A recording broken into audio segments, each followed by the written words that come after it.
শিৱসাগৰ চৰাইদেউৰ বানপীড়িত ৰাইজৰ কাষত জামিয়া অসম দাৰুল হাদিছ জয়নগৰ মাদ্ৰাছা। অসমৰ ইছলামী আৰু আধুনিক শিক্ষাৰ অন্যতম সৰ্ববৃহৎ শিক্ষানুষ্ঠান হোজাই জিলাৰ মোৰাদাৰ জামিয়া অসম দাৰুল হাদিছ জয়নগৰে উজনি অসমৰ বানপীড়িত শিৱসাগৰ আৰু চৰাইদেউ জিলাৰ দুৰ্গত পৰিয়ালসমূহৰ মাজত ব্যাপক বান সাহায্য বিতৰণ কৰে।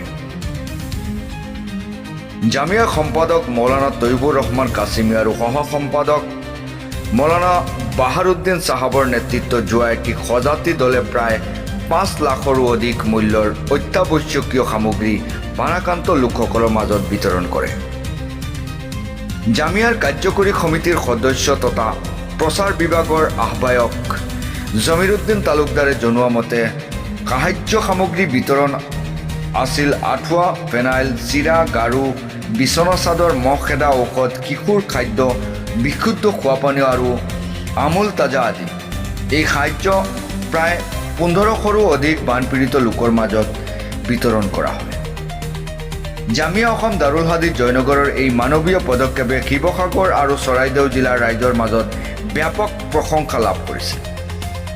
দুৰ্যোগৰ এই কঠিন সময়ত শিক্ষানুষ্ঠানখনৰ এনে সমাজ সেৱামূলক ভূমিকা বহুতে আন্তৰিকভাৱে আদৰণি জনাইছে।